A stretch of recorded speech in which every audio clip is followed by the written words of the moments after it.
स्वागत है आपका। आप अभी तक में बात करेंगे उत्तराखंड की कुछ खास खबर। भारत नेपाल सीमा पर तेंदुए की खाल के साथ उत्तर प्रदेश में रहने वाले एक वन्य जीव तस्कर को गिरफ्तार कर वन्य जीव अधिनियम एक्ट के तहत कार्रवाई की गई। ऊधम सिंह नगर जिले के सीमांत क्षेत्र खटीमा इंडो नेपाल बॉर्डर पर एसटीएफ की सूचना पर वन विभाग की संयुक्त टीम उस समय सफलता हाथ लगी जब तस्करी कर ले जा रहे तेंदुए की खाल को राज्य से बाहर बेचने तस्कर ले जा रहा था। किए गए अभियुक्त तेंदुए की खाल के साथ गिरफ्तार किया गया है, जिसको हमने जो है खटीमा वन क्षेत्र के अंतर्गत गिरफ्तार किया हमारी टीम और एसटीएफ की टीम ने इसको गिरफ्तार किया। तो सर युवक कहाँ का है जो पकड़ा गया? ये लखीमपुर खीरी का रहना है। सर आगे भी जांच जारी है? हाँ, जांच चल रही है। जांच में और चीज़ें बता रहे हैं।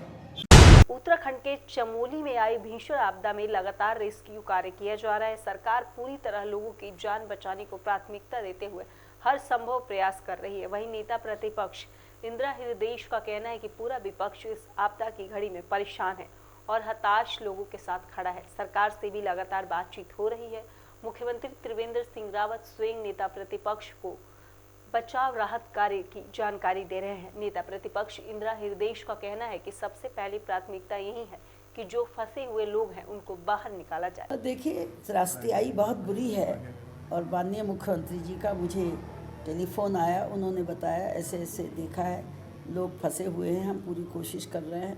तो ठीक है, कोई भी सरकार हो वो कोशिश भी करती है और मन से भी चाहती है कि किसी की मृत्यु ना हो, अकाल मृत्यु ना हो।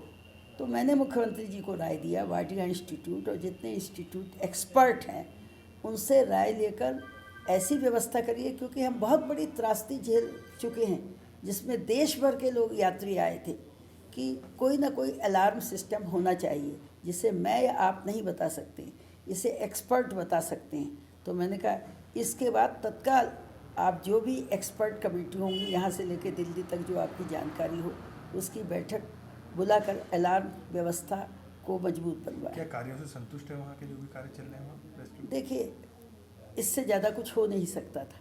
जितनी भी देश की टीमें हैं, एसडीआरएफ हों या नौसेना के लोग हों या गोताखोर हों या सुरंग में जाने के एक्सपर्ट हों, वो सब वहाँ भारत सरकार के द्वारा भेज दिए गए हैं और वो अपनी जान को जोखिम में डालकर वो भी कई हताहत हो गए हैं, जान को जोखिम में डालकर सुरंग तक पहुंचने का प्रयास कर रहे हैं, पर अभी तक सुरंग के अंतिम छोर तक नहीं पहुंच पाए, मध्य तक ही पहुंच पाए हैं। वहाँ लोग दबे हुए हैं, उन्हें निकालने में अभी असमर्थ हैं। कांग्रेस भी हम मदद के कई केंद्र चला रही है। देखिए, इसमें कोई भी दल हो, प्रतिपक्ष हो या कोई, सबकी इस समय चिंता है कि जो लोग फंसे हैं वो बाहर आ जाए। ये चिंता होनी चाहिए। जो राजनीति करते हैं वो केवल आलोचना के लिए नहीं होते हैं, समालोचना के ढंग से किसी तरह जो दबे हुए या फंसे हुए वो बाहर आ जाए, ये हम भी प्रार्थना कर रहे हैं और कांग्रेस पार्टी पूरी तरह इसकी निगरानी कर रही है। कोरोना काल में अपनी जान जोखिम में डालकर सीमांत क्षेत्र खाटीमा के पत्रकारों ने जो बेहतरीन काम किया है, उसके लिए आज क्षेत्रीय विधायक पुष्कर सिंह ढीमी द्वारा पत्रकारों को कोरोना योद्धा सम्मान से सम्मानित किया गया। इस सम्मान समारोह में जिले के एसपी दिलीप सिंह कंवर ने भी शिरकत की। साथ ही खटीमा की एसटीएम निर्मला विष्ट, तहसीलदार यूसुफ अली सहित पुलिस के कई अधिकारी मौजूद। कोरोना काल में पुलिस प्रशासन, स्वास्थ्य विभाग, नगर पालिका के जो हमारे जो सफाई कर्मचारी हैं, सबने बहुत महत्वपूर्ण योगदान दिया था। लेकिन पत्रकारों ने भी अपने अलग अलग क्षेत्र में उन्होंने बहुत महत्वपूर्ण भूमिका इसमें अदा की थी। लोगों को जागरूक करने में, क्या करना है क्या नहीं करने के संबंध में आज़ादी जो है, और लोगों को कोरोना काल में जो व्यवस्थाएं थी उस समय प्रशासन के बारे में अवगत कराते हुए आपने एक व्यवस्था को चाक चौबंद करने में बहुत महत्वपूर्ण भूमिका अदा की थी। और उसी संदर्भ में आज यहाँ पर जो है जो हमारे जो मीडिया कर्मी हैं उनको सम्मानित करने का कार्यक्रम था। मेरे दृष्टिकोण से ये पहला कार्यक्रम है जहाँ पर मैंने देखा कि मीडिया कर्मियों को, हमारी मीडिया बंधुओं को सम्मानित किया गया और ये बहुत ज़रूरी भी था। और इसलिए मैं अब सभी जितने भी मीडिया हमारे बंधु हैं सभी को बधाई और मैं आशा करता हूँ कि निकट भविष्य में जो एक समन्वय होना चाहिए तमाम सरकारी यूनिट्स के बीच, सरकारी एजेंसीज के बीच में, तो वो आप इसी प्रकार से लोग बनाए रखेंगे। कोरोना महामारी के समय में जिस प्रकार से हमारे सभी पत्रकार बंधुओं ने आगे बढ़ चढ़कर इस क्षेत्र में जिम्मेदार नागरिक के नाते, जिम्मेदार पत्रकार के नाते लोगों के बीच में समन्वय करने का काम और हर प्रकार से अपडेट देने का काम जो किया, अपनी जान को जोखिम में डालकर आगे बढ़े। तो एक छोटा सा, क्योंकि मैं इस क्षेत्र का प्रतिनिधि हूँ, जनसेवक हूँ, तो मुझे ऐसा लगता था कि बहुत दिनों से, क्योंकि जो लोग कोरोना के काल में मेरे खटीमा क्षेत्र में काम कर रहे हैं, उन सब का सम्मान करूं, तो आज वो मौका बहुत विलम्ब से आया, लेकिन वो मौका आया। मैं बड़ा गौरवान्वित अपने आप को महसूस कर रहा हूं उन सब लोगों को सम्मानित करके। काशीपुर के बाजपुर रोड के पास गन्ना अनुसंधान केंद्र में आयोजित एक दिवसीय गन्ना प्रशिक्षण कार्यक्रम में काशीपुर तथा आसपास के क्षेत्र के कृषकों ने प्रतिभाग किया। इस मौके पर वैज्ञानिकों ने कहा कि गन्ना प्रशिक्षण कार्यक्रम के तहत गन्ना उत्पादन से जुड़े विभिन्न बिंदुओं जैसे गन्ने की प्रजातियां और उनमें कीट रोगों, गन्ना सहफली, गन्ने का फसल प्रबंधन कैसे करें, इसके बारे में विस्तार से जानकारी दी। आज का जो हमारा प्रोग्राम है, ये गन्ने पर एक दिवसीय कृषक प्रशिक्षण कार्यक्रम है हमारे गन्ना अनुसंधान केंद्र काशीपुर पर। और इसमें हम गन्ना उत्पादन से जुड़े हुए सारे बिंदु, गन्ना प्रजातियां है, उसमें गन्ने के कीट और रोग है, गन्ने के साथ सहफसली है और गन्ने का फसल प्रबंधन कैसे करें, इन सब विषयों पर हमारे जो है आज के लेक्चर हो रहे हैं। और इसमें हमारे पास खटीमा, सितारगंज, किच्चा, गदरपुर, बाजपुर, हल्द्वानी, नादेही और काशीपुर सब जगह से किसान आए हुए हैं। इसमें हमने जो है 80 फार्मर्स के लिए ये प्रोग्राम है सभी तरह के, और उसमें जो हमारे किसान हैं वो यहाँ पर आए हुए हैं और 80 से ज़्यादा ही तादाद हमारे पास है। इसमें गन्ना उत्पादन से जुड़े हुए कि अच्छी प्रजाति कौन कौन सी है जो इस क्षेत्र के लिए है, जिससे हम ज़्यादा जो है पैदावार और ज़्यादा चीनी का उत्पादन कर सकें। इसके साथ साथ गन्ने में कौन कौन से रोग और बीमारियां लग रही है, उनका कैसे नियंत्रण करें। और गन्ने के साथ में जो भी सहफसली खेती है, चाहे उसमें मटर है, मसूर, चना है, गेहूं है और इसके अलावा उड़द और मूंग है, इनको कैसे हम गन्ने के साथ में कर सकते हैं, इन सब विषयों पर जो है यहाँ पर व्याख्यान दिए जा रहे हैं। क्या नाम है आपका, क्या डेजिग्नेशन? हाँ, मैं डॉक्टर संजय कुमार यहाँ पर सहायक निदेशक के तौर पर कार्यरत हूँ। और मेरा जो फील्ड है, मेरा स्पेशलाइजेशन जो है गन्ने में, गन्ने फसल से जुड़ा हुआ है कि गन्ने में कैसे हम जो है अच्छा उत्पादन करें, या जो है गन्ने का कैसे तकनीकी प्रबंधन करें अच्छे उत्पादन के लिए। उत्तराखंड भी अब बॉलीवुड में दस्तक देने लगा है। इसी कड़ी में ऋषिकेश के जाने माने कलाकार, डायरेक्टर, प्रोड्यूसर अपनी MBN एंटरटेनमेंट कंपनी के MD बब्बन नेगी, मीना नेगी के साथ, डायरेक्टर वरदराज स्वामी के साथ बॉलीवुड के कलाकारों के साथ मिलकर कबाड़ एक क्वीन फिल्म का निर्माण किया है। एक ऐसे नौजवान की कहानी है जो हर मुश्किल में रहते हुए अपने जीवन में संघर्ष करते हुए उतराव चढ़ाव को देखता है। मूवी के बारे में कुछ बताएं, क्या स्पेशलिटी है? ये कबाड़ी के ऊपर मूवी है।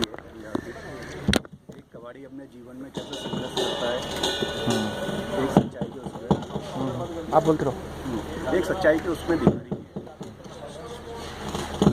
आज ये जो कार्यक्रम यहाँ पे रखा है आपने, क्या कार्यक्रम है, किस चीज़ की शोक करना है यहाँ पे? ये बस ये पहला हो था मेरा कि बाबा के दरबार से हम जुड़े हुए हैं, तो ये खुशी के लगे हुए, दुख भी है, आपदा आई है जो। अच्छा। और सोचते हैं कि हमारी मूवी बाबा के दरबार से रही।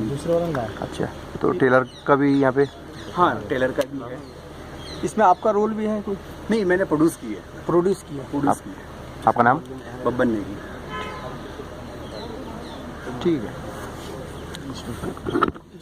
बीजेपी के पूर्व जिला अध्यक्ष राम मेहरोत्रा ने प्रेस कॉन्फ्रेंस आयोजित कर बताया कि विद्युत विभाग द्वारा उनके खिलाफ बिजली चोरी की झूठी रिपोर्ट दर्ज कराकर मेरी छवि धूमिल करने का प्रयास किया गया। उन्होंने बताया कि 8 जनवरी को विद्युत विभाग की विजिलेंस टीम ने बाजपुर रोड स्थित श्यामपुरन कॉलोनी में छापा मार कर 3 लोगों को बिजली चोरी करते पकड़ा और बिना किसी सबूत जानकारी के मेरे खिलाफ बिजली चोरी का मुकदमा ITI थाने में लिखवा दिया। द्वारा जो है वो गलत FIR कराई गई है, अनर्गल है और इसे विद्युत विभाग ने माना भी है। ये मेरी कुछ लोगों द्वारा छवि को धूमिल करने का एक प्रयास लगता है और मेरे द्वारा ऐसा कोई कृत्य नहीं किया गया। वहाँ पर हमारे रामपुरम कॉलोनी में मकान बिके हुए हैं, उन मकानों में जो लोग रहते हैं वो लोग, उनमें से 2-3 लोग जो है वो बिजली चोरी करते हुए पकड़े गए।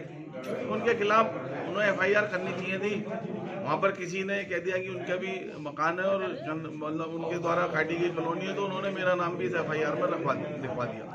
जबकि ऐसा नहीं है। मेरा वहाँ पर कोई मकान नहीं है, मेरा अपना कोई रेजिडेंस नहीं है, मेरे नाम वहाँ पर कोई ज़मीन नहीं है पर्सनल नाम में। और ये बात मैंने विद्युत विभाग के अधिकारियों को बताई भी, तो उन्होंने स्वीकार भी करा कि हमसे गलती हुई है, और उन्होंने एक अभी पत्र भी भेजा है जो उन्होंने इस FIR में अमेंडमेंट कराया है।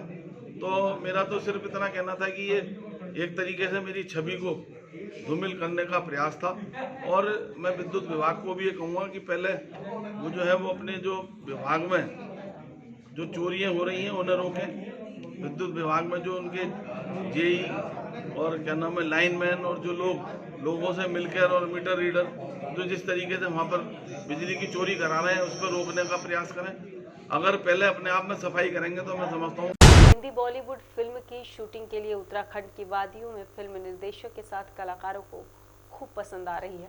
तो वहीं राज्य की त्रिवेंद्र सिंह रावत सरकार भी फिल्म निर्माण के लिए भारी सब्सिडी दे रही है, जिसमें उत्तराखंड में जहां लगातार फिल्मों का निर्माण हो रहा है, तो वहीं उत्तराखंड के कलाकारों को बॉलीवुड के नामी कलाकारों के साथ काम करने का मौका। देखिए, पहली बात तो बहुत खुशी की बात यह है कि ये फिल्म जो प्रोड्यूस की है वो एक उत्तराखंडी ने की है। तो उत्तराखंड के हमारे अगर कोई इतने बड़े प्रोड्यूसर हैं जिन्होंने इतनी बड़ी फिल्म बनाई कबाड़ द क्वाइन, और ऐसा इस बड़े लेवल पे फिल्म बनाना जो बॉलीवुड में इतने बड़े प्लेटफॉर्म पे लॉन्च हो रही है, वूड के प्लेटफॉर्म पे लॉन्च हो रही है, फिर Z5 पे आएगी, जी म्यूज़िक से इसका म्यूज़िक गया है। सो मुझे लगता है कि बब्बन नेगी जी ने बहुत ही अच्छा काम किया है और उत्तराखंड के जो कलाकारों को भी मौका मिलेगा फ्यूचर में इससे। So I am very happy for that. Karan भाई, आपने भी काम किया है, किन मूवी में आपने काम किया और क्या देखते हैं आगे? देखो, मैंने अब तक काफ़ी सारे शोज़ किए हैं, पवित्र रिश्ता, एक नई पहचान, काला टीका वॉज माई लास्ट शो, काला टीका।